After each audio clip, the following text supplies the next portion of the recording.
Macmillan Audio presents An Elephant in My Kitchen, What the Herd Taught Me About Love, Courage, and Survival by Françoise Malby-Anthony with Katja Williamson.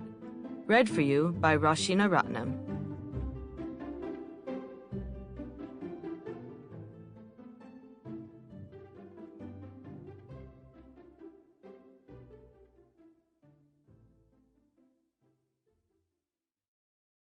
Dedication. To my Thula Thula wild and human family, thank you for your love and support and for giving me the strength to never give up. Chapter 1. The only walls between humans and elephants are the ones we put up ourselves.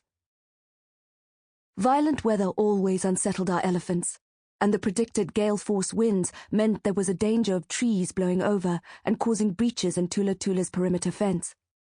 The cyclone had threatened for days, and while we desperately needed water after a scorching summer, we definitely didn't need a tropical storm.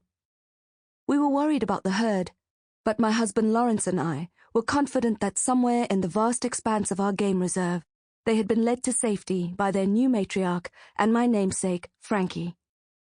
We hadn't seen them near the house in a while, and I missed them. Whenever they visited, their trunks immediately curled up to read our house. Were we home? Where were the dogs? Was that a whiff of new bougainvillea? Bijou, my Maltese poodle and sovereign princess of the reserve, hated losing her spot center stage and always yapped indignantly at them.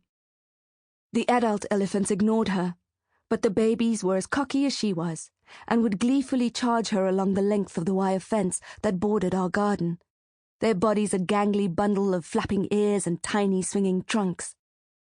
No matter how much we treasured their visits, we knew it wasn't safe for them to be this comfortable around humans. The risk of poachers taking advantage of their trust was too high, so we planned to slowly wean them off us, or to be more accurate, wean ourselves off them.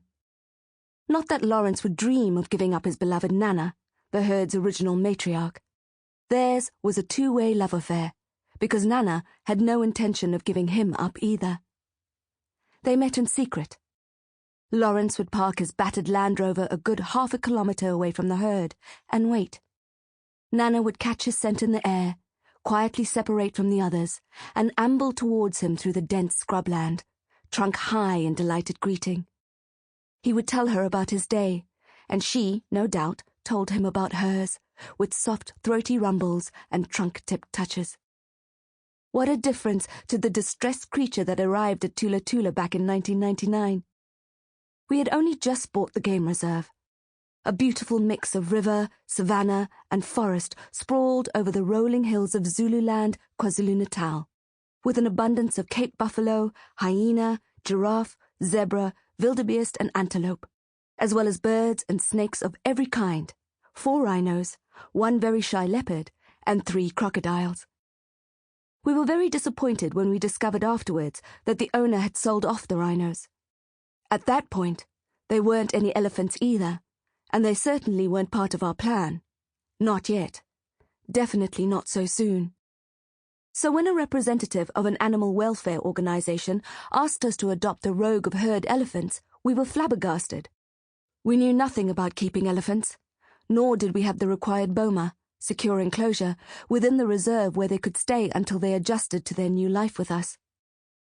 The woman must know we don't have any experience, I said to Lawrence. Why us? Probably because no one else is stupid enough. But Frankie, if we say no, they're going to be shot, even the babies.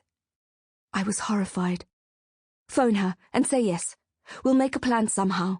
We always do. 2 weeks later, in the middle of a night of torrential rain, 3 huge articulated trucks brought them to us. When I saw the size of the vehicles, I was hit by the full impact of what was arriving. 2 breeding adult females, 2 teenagers, and 3 little ones under the age of 10. We knew enough about elephants by then to know that if there were going to be problems, they'd come from the older ones. Lawrence and I... Sample complete. Ready to continue?